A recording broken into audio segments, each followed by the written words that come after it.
Hey goddess, it's Sandy here with the Magnolia Woman. In today's video, I'm going to be highlighting the qualities of the Magnolia Woman. As y'all can see, I'm in front of a beautiful magnolia tree. Magnolia trees are just so majestic and they're finally in bloom here in North Carolina. The energy that radiates off of magnolias, especially when they're in bloom, is just that of just majestic, grand beauty and femininity because of the beautiful cream silken flowers. Embodies everything that I believe femininity would be in nature form. So I wanted to make this video to highlight the Magnolia Woman. What is the Magnolia Woman? How I actually came up with the term Magnolia Woman. If you feel that these qualities resonate with you, maybe you'll want to stick around for our platform. So for starters, I really want to get into the symbolism behind the magnolia tree and why I coined the term the Magnolia Woman as a way of enlivening what the magnolia tree represents for me. The magnolia tree is believed to thrive. The more that it is cut, the more that the magnolia actually thrives.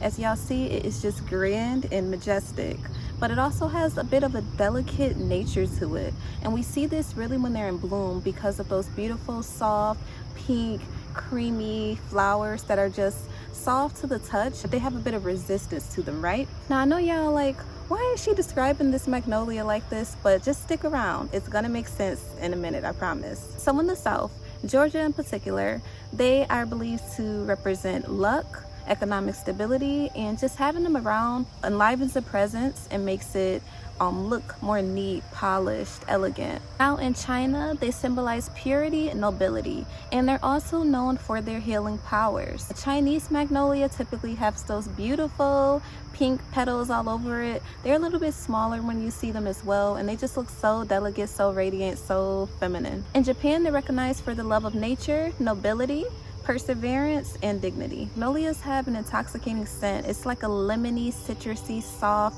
delicate scent, a scent that will never be forgotten. The white means purity and perfection of the flower. The pink represents youth, innocence, and the overwhelming love and joy. And the green represents joy, health, luck, and good fortune. Of all of those aspects of the magnolia tree, which is believed through the different cultures in the US, Chinese, Japanese culture, I'm pretty sure other cultures as well have different meanings for the magnolia tree.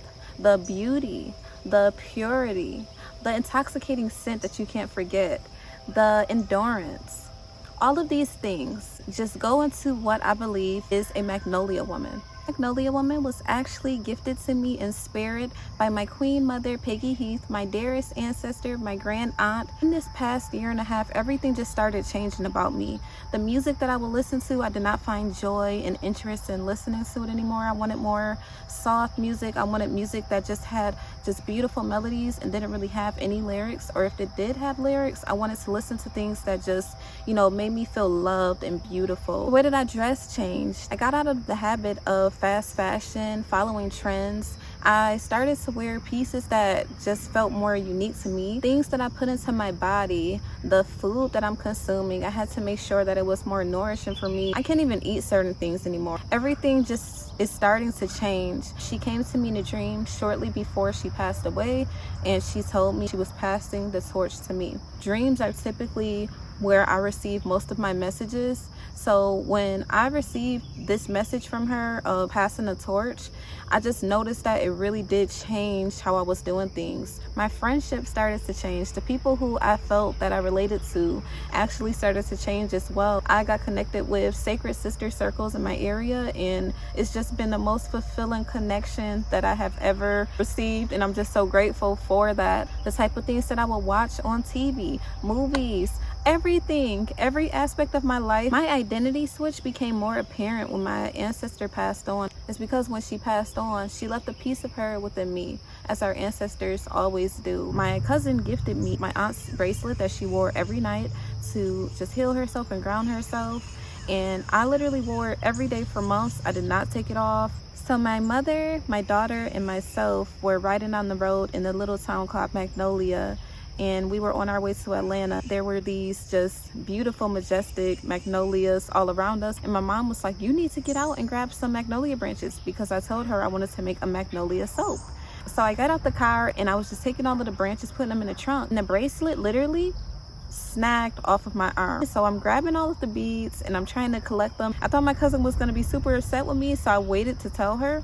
Do you know that when I finally told her, she said, that was your aunt speaking to you right then and there. Magnolias were her favorite tree. Magnolias are believed to weather any storm and still remain so beautiful and majestic, and that is why we're going to get into what I believe the Magnolia woman is and what a Magnolia woman fully embodies, based off of this symbolism, based off of my own spiritual connection to my Queen Mother and what the Magnolia represents for me as well. So a Magnolia woman is a woman who lives on purpose. Her life is being fulfilled by her purpose. She knows what her purpose is because she's tapped into herself enough to understand what her divine assignment is. A woman who is in alignment with her divine assignment is truly unstoppable.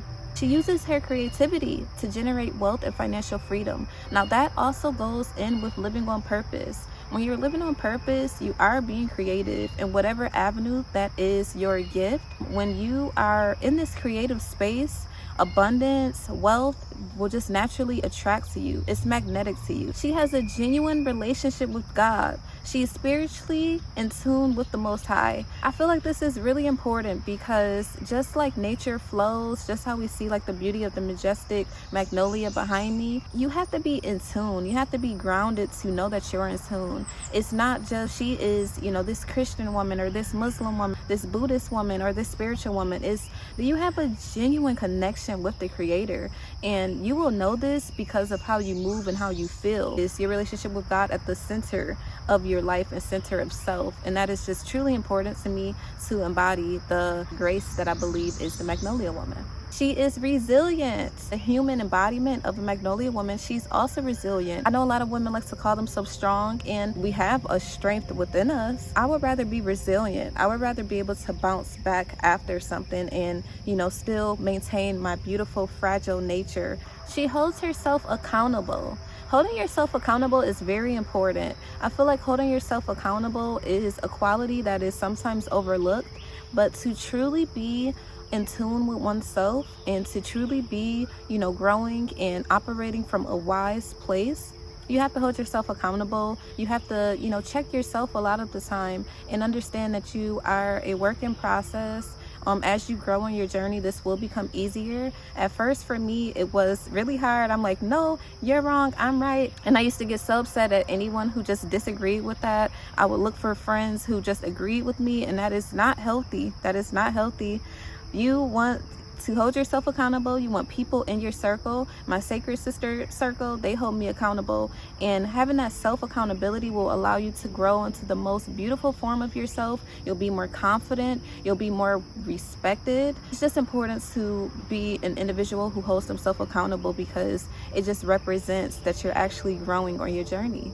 Her dignity is intact, but she is also very sexy and alluring. And I'm going to dive deeper into this one in particular in another video because I really want you ladies to understand what I mean by this. Being sexy is very feminine. Femininity flows, and when you are classy and dignified, it really doesn't matter so much about the clothes that you are wearing. Your aura will speak for itself, and people will know that you are a classy, dignified lady by that alone. She is a manifestress. She's always receiving abundance and good fortune because she's living on purpose. That's like one of the most important aspects of the Magnolia woman, is a woman who is living on purpose, because it kind of creates all of these other aspects. She truly loves life, and she truly loves her life because she is living on purpose. Her life is fulfilled with family, friends, genuine connections, people who are holding her accountable, as I mentioned. Those are genuine connections, people who make her happy, people whose shoulders she could cry on. Her life is full of pals and not pigs. PALS is the acronym of people always looking to support her, and PIGS is the acronym of people interested in garbage. Sorry, pigs, you gotta go. The Magnolia woman in me does not have time for any pigs in my life, okay? She keeps herself healthy and beautifully majestic like the magnolia tree. This is physically, this is mentally, this is emotionally. She is just checking in with herself and checking every aspect of her life to make sure that her health is just always one of her top priorities. Health should always be everyone's top priority. I'm telling y'all, putting your health on the back burner is the opposite of living on purpose. We have to take care of ourselves in order to bloom like the beautiful goddesses that we were created to be. And she thrives in whatever she sets her mind to. I know y'all heard of that saying, a rose that grew from concrete, the flower that blooms in adversity. I love that quote from the movie Milan. All of these different aspects have allowed me to be the most confident woman. When you're in spaces that actually nourish you, you will feel free, flowing, and confident. But I feel like just having that confidence in yourself, that grounding in yourself, is super important no matter what environment you may have to encounter. She is captivating, darling. I know we have all experienced a woman or a man walking in the room and they just have a captivating energy about themselves, especially alpha men. Ooh. They walk into the room, they just like, their energy literally will turn your head all the way to the side, okay? And a woman who is captivating is the one who gets the doors open for her, her groceries carried to the car. Men and women fall into her feet to do whatever she wants and whatever she wishes. That is that captivating energy. All of us are capable of doing this, and I will highlight those aspects that can make you become your more captivating self in another video. So my mom gifted me the task of writing my grandmother's epitaph on her tombstone. My grandma is so many different things. She loves life. She always has people who want to be around her because they just love her energy. She's the life of the party. She's a great entertainer, a great hostess, cooks well. She always creates something that's memorable. The music, the food, the party, the atmosphere, her jokes. She loves to travel. She loves to adventure. All of those qualities are what entail a bon vivante. So a bon vivante is someone who loves life, essentially. So when I think of my grandmother, I think of that quality of a Magnolia woman because that is just someone who is unforgettable. She is open to receiving. Of course she's open to receiving. A woman who is captivating is naturally going to be getting all of these different offers of people trying to just come to her every need. So you have to be open and willing to receive. And as you evolve in your femininity, you naturally will know how to just sit back and relax a little bit and let others take the lead for you and take on different tasks that would really just tire your body that you don't need to be doing anyway. Last but not least, she is divinely feminine in nature. When you are living on purpose, you will naturally become that divinely feminine being, that divinely feminine woman that you were created to be. Because what you put in your body and what you listen to, who you're around, who are you allowing in your intimate circle? Do you have a sacred sister circle? All of these different aspects will put you into being your divinely feminine self as you were created to be. So ladies, thank you so much for watching this video today. I will be touching more on these topics individually. This was just a brief description on what all of the qualities that make up a Magnolia woman are. I hope that you resonate with these. If you are looking to become more in tune or more in alignment with this, please check out my videos and blog posts for now. I'll also be releasing an ebook soon highlighting the Magnolia woman's gift. Thank you so much for watching this video. Bye for now.